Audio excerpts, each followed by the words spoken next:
Tingana 4. Ayan na. You're there?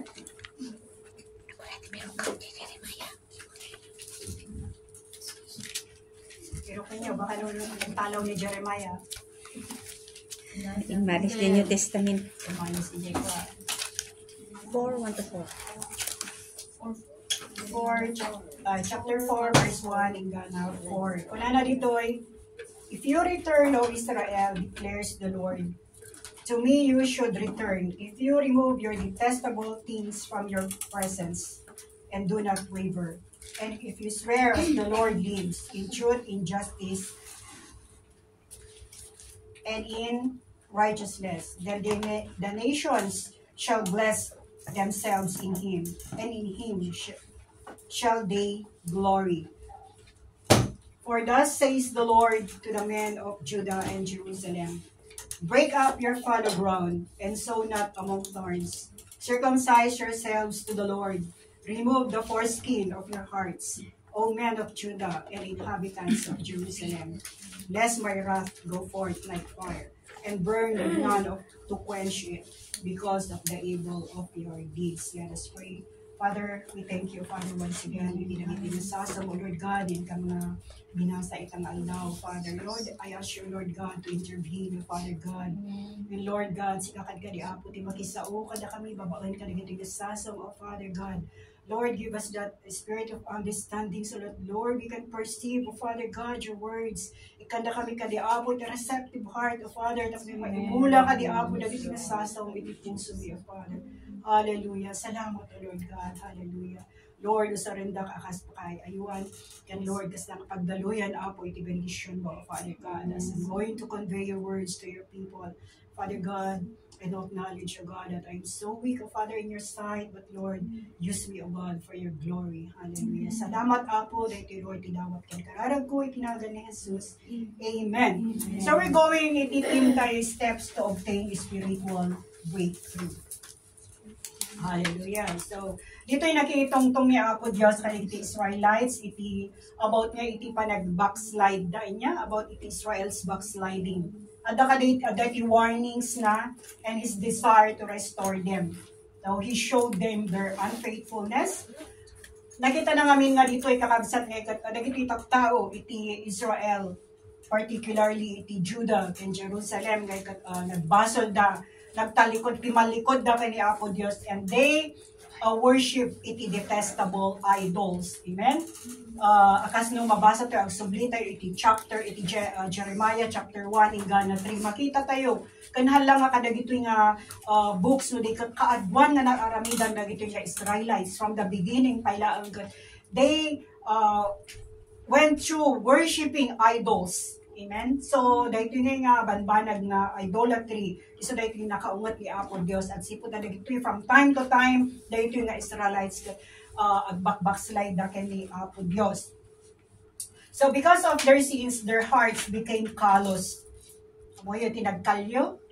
Di ba, nagkalyo, napangtangkon. Dati kalyo yun, yati mariknayo, iti kalyo, adaba marikna na ti kalyo. Awan, nagsipuntan, pimuskol jay skin, iti skin tayo, iti because of kalyo. Hardened by their stubbornness. So, napaka-stubborn nitong mga Israelites. Niya? So, nevertheless, God still want them to return to Him and forsake their foreign gods. Uray manukas dyan ni Apo Dios, because of His mercy and grace, kaya't napailang agsubli dagito yung Israelites, iti polyana. Amen? Hallelujah. So, uray no kasano, iti panagbasol kamay sa nga tao, no, kuna ni Apo Dios, agsubli ka, God is still urging each and every one, kadagiti anak na nga nagbasol nga agsubli kanya na inya. Hallelujah. So, no, da tayo, no, adadigit time, kulang nga amo, no, napadas tayo amin, adadigit time, na 5 miis tayo, inya? I know nga, the experiences tayo, kasta, no, awantan tayo na experience, we don't know how the grace of God, inya, adadigit time, nga talaga nga 5 miis tayo, kanya na maikat, dagiti ganas tayo, agbasa, maikat, ganas tayo, agdungog, inya? Agbalin tayo pa yun nga, DJ, dami di effect na iti backsliding, ano man yung sangay, agbalin tayo ngayon, paranoid, kanya? Paranoid tayo nga, kung conformity sumsobra ka panunod to, mo yung iti sakit kaya mo, paranoia. Kung it's about iti brain or the psychological disorder kayang diay. That will lead iti so nga kaadwan dagiti tattao nga kasi it will lead iti depression actually dayta kasi handa nga makontrol yung DJ no the way nga DJ panunod da nga kung conforme iti pagpapanan iti panunod da which is very very dangerous iti may isa nga tao dayta. Hallelujah. So adda nga dagiti reasons no apay nga ada iti backsliding no ibilig tayo kadi iti biyag tayo tatakabsat. Ada dagiti reason nga we lost the interest of reading and listening to the word of God. Apay, some reasons might be because of too much attachment with the world, di ba? Tata nga panahon tayo nga very advanced iti technologies DJ attachment tayo doon na itilubong kat talaga nga iso timang agaw iti atensyon. Imbes nga umun-una nga kat di Apo Diyos saan. Anya ti umun-una nga aramidon tayo, especially iti morning na numaminsan nga kitaan tayo oras. May kadi ba dyan cellphone? Di dyan lang ko magpatingga dyan kitaan tayo oras. Anin kumangay nga dyan nga may attach dyan matayo dyan. Hallelujah. Numaminsan actually mangyari na ita. Whether we admit it or not. Or siya kung minsan naka-glow dyan matayo ka malay po ay no. Kasi imbis nga kita lang dyan oras, awanan. Hallelujah. But, nung minsan 5, dagiti garod, dagiti aramidan no, jay adult tay about kini Satanas nga aramaten na dagiti gadgets tayo tapno jay attention tayo kat ma-distract kanya. Hallelujah. So, nagmayat, very slow jay akasta ni Satanas pero it's very, you know what, it's very effective na talaga. So, hantay mo nga mga malmalayan ay nagiging stubborn ka na rin niya. Nagiging critical na tayo, nagiging, kung niya, nagiging papanpanunod tayo, baring paranoid tayo. Sign na pala ito na ikaw ay lumayo na sa presensya ng Diyos. Nung mabingsan na ito, signs nga, nung mapansin mo kung ala apay kasi lang nasabsabali yung jar aramito. Kaya't na nga sa unji puso tayo, kaya't imadayo ka ni Apo Diyos. So, what we know is, ti amo tayo gamin, no, iti may sa nga backslider, no, timanaw iti church, kung tayo nga dagos nga ikot, nag-backslide. Anya? Pero gayam. Agbalin tayo nga kung tayo nga, wow, timanaw, iso na kahit nakasaon, nag-backslide, iso na. No.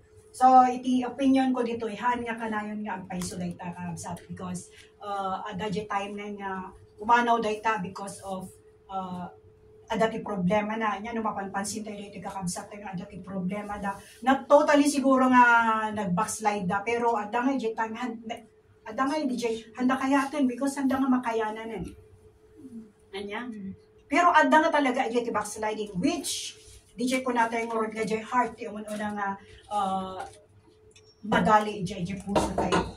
So remember that backsliding undermine the heart first until it reveals through outside manifestation. Inya, imon una ija uneg iti puso ti may nga tao dayta. Nga adapay ni Satanas nga rod ket inuton na ininot basi-basi nga ba nagdayta pero no nakakita dayta ti abot pumasok dayta isu dayta ti pagrugyan iti panaka awan iti ganas tayo. But God won't allow these children to stay far from Him, di ba? Ni Apo Diyos managayat. He is so merciful. He urged them to return. And He gave them this instruction. Kasi dyan nabasa tayo. At that instructions, dito ay nga very applicable kada tayo, itatangapan panawin. Hallelujah. Tapos kasama obtain tayo, iti spiritual breakthrough. Hallelujah. So God used, dagit adat inaramat na dito nga duwa nga analogies. Iti nabasa tayo, iti teksto tayo niya. So,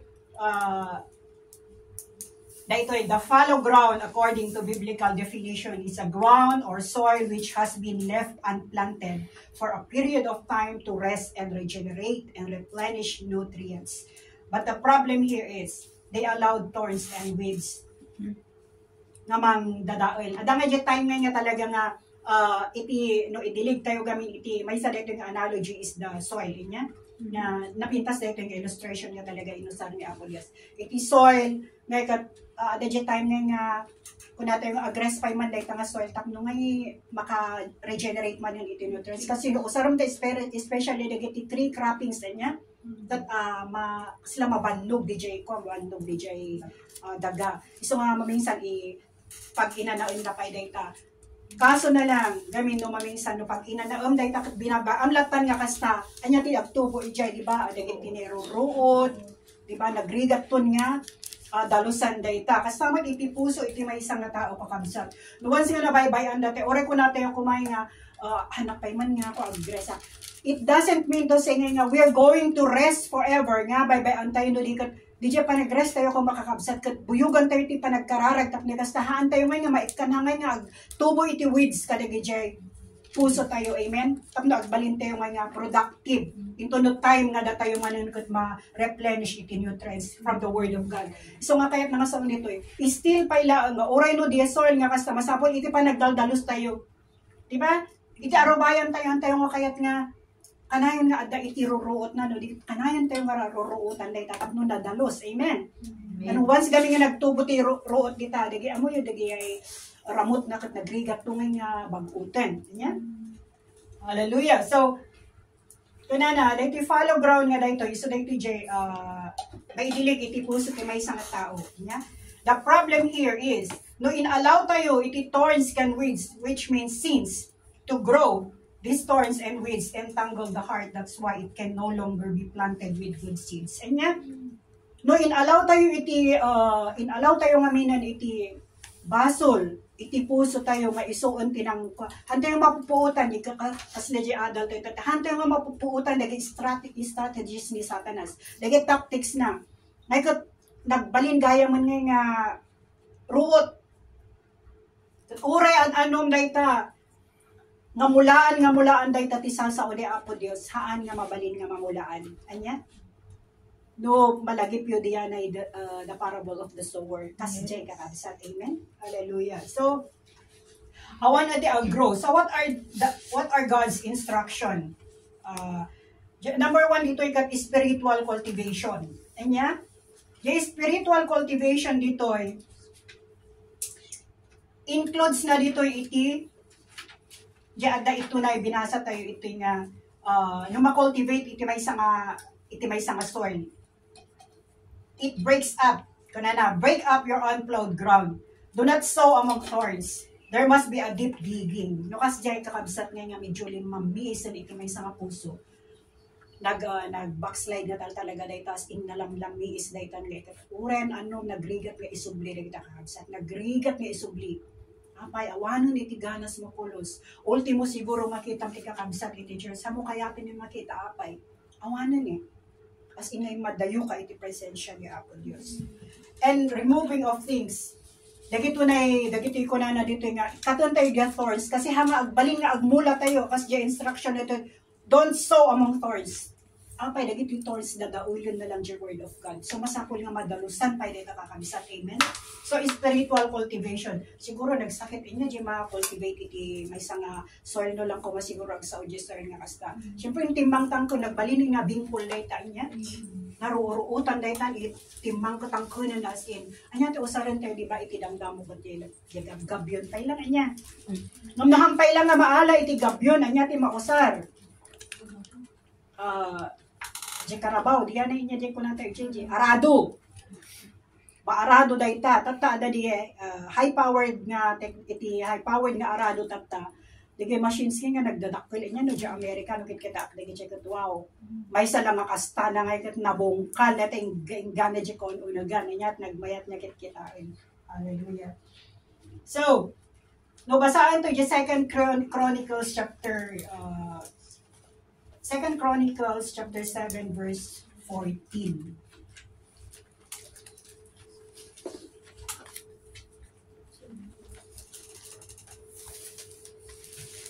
Chapter 7 verse 14. Banana.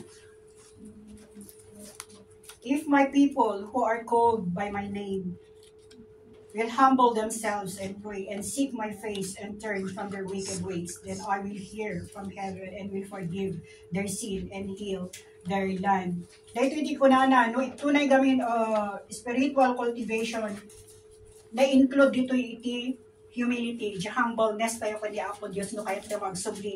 Kasi dito nga ko na dito 2 Chronicles na it is a condition niya diyan ni Apo Diyos no kayat yung sumublikin niya ko na kayo nga anak ko nga napili. who are called by my name. Datayo dagita kakabsat, na ayaban tayo. Kat no datayo kat nag-backslide ka ni Apo Diyos, kasapulan tayo nga sumubligin niya na with a humble heart. Kasapulan nga, iti pa nagkararag for His mercy. Ganyan. Panagkararag kiti mercy na no datayo kat kayat tayo ang subliti poder ni Apo Diyos. Tapos kasta bendisyon nan tumanan dagiti puso tayo nga, timbang tangkod kat ma-refresh nga, di ba? Hallelujah. So nagmayat iti follow ground nga na ito, kakabsat no, mapantayo iti dagito na nga steps no kasano tayo nga agsubli ka ni Apo Dios, spiritual cultivation. Masapol nga iti puso ti maysa nga Kristiyano ma-cultivate dahil kakabsat.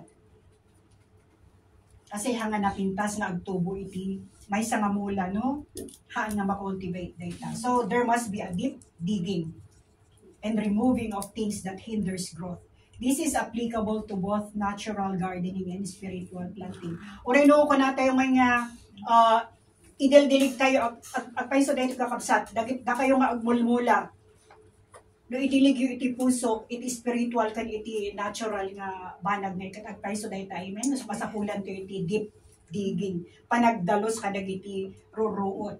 Hallelujah. So a soil that is laid dormant for a long time is hard. So it needs a constant cultivation until it softens that revives the ground.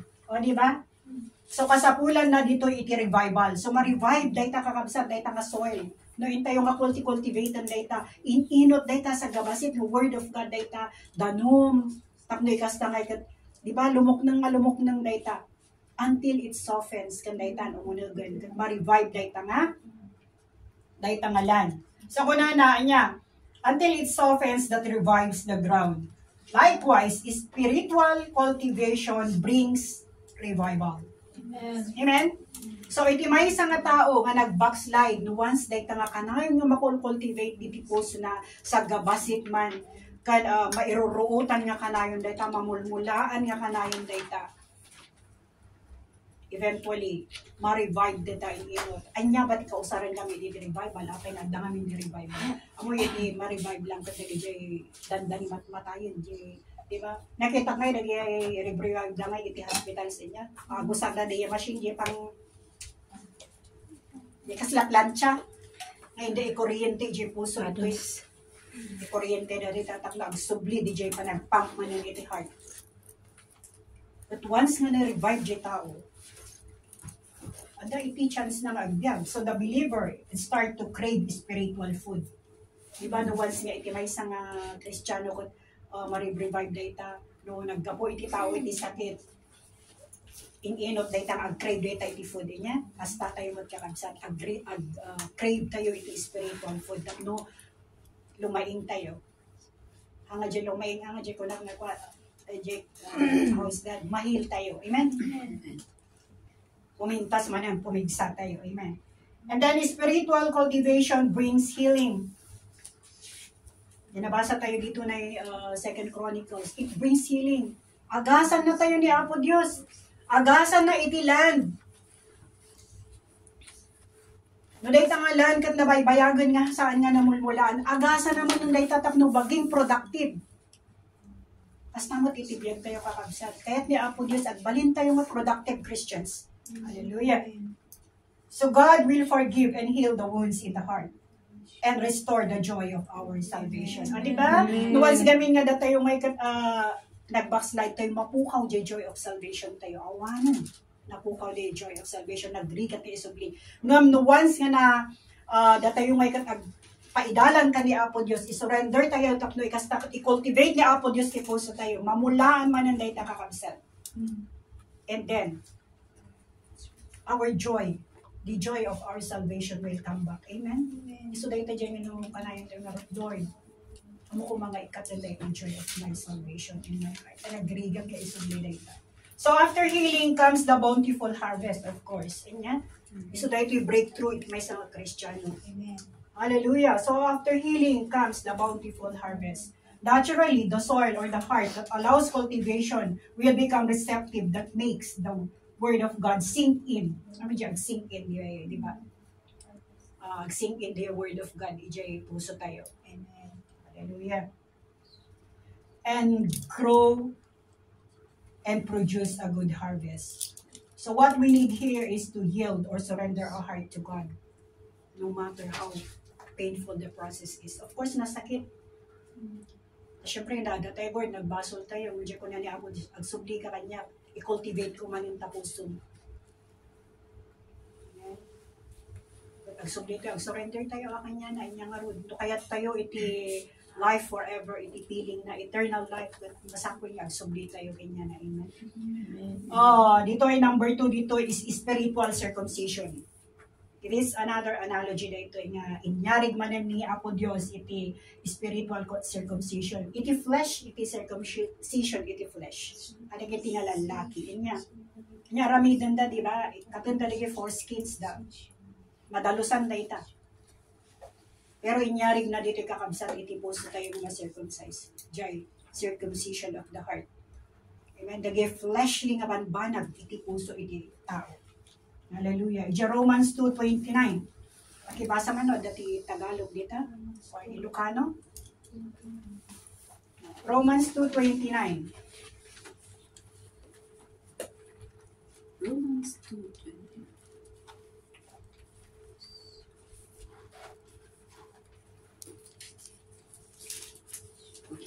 For English.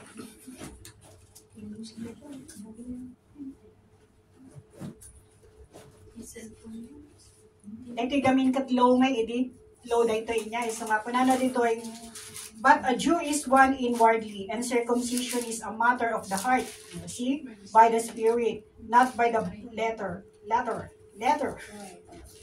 His praise is not from man, but from God. Hallelujah. So iti dahil spiritual circumcision kakabsat is an inner transformation. This is another that speaks about the removal of things that grieves the heart of God, to purify the heart from sin that hinders us to be fruitful. Yeah? Isang masapol nga ito tayo, isurrender tayo kundi Apo Diyos nga tapos iso natin mangikat ka iti fleshly things, iti puso tayo. Kas ko na tayo, kanayon na iti puso iti targetan di demonyo. Kas tamo ti target ni Apo Diyos na ti tarig. Gagayan ni Apo Diyos, ito tayo ti puso tayo kanya na. Amen? Amen. Hallelujah.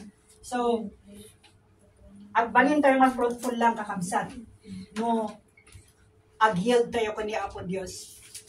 Ag-surrender tayo kanya na through iti humility, ag-humble tayo kanya na, ag-subli tayo kanya na through iti prayer, ag-subli tayo kanya na with a repentant heart. Because without repentance, awan iti revival, awan iti transformation, awan iti breakthrough, awan iti good harvest. Amen? So, no kaya tayo kakabsat, iti ag-breakthrough tayo. Uri, kanayon tayo ako ng revival, no, di puso tayo kuthaan nga nagadayo ko ni Apo Diyos. It will never happen kakabsat. Datayo mutlaon, iti ko anya di ko na diya, binasa tayo, di texto tayo. Follow up. Si tayo nga mismo, kitaon tayo. Cultivate your own heart, kunana dito eh. With the help of God. Tulungan tayo, tibagbagi tayo kakabsat. At likas takat, makultivate tayo nga puso nga timbang ko no daman titimbang ko iti puso na kada tayo. Agayat tayo amanan kas jay.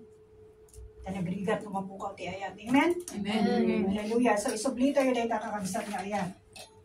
So in conclusion, spiritual breakthrough comes only when we allow our hearts to undergo the process of cultivation. God longs for a wayward believer to return to Him, and He needs our cooperation. He wants us to repent, pray, and turn from wicked ways. And His promise of healing and restoration will be given to us. So, kuna na 2 Chronicles chapter 7, verse 14. I will heal your land. I will forgive your sins. That is a promise kakabsat. Na ito yung New Testament is 1 John 1:12.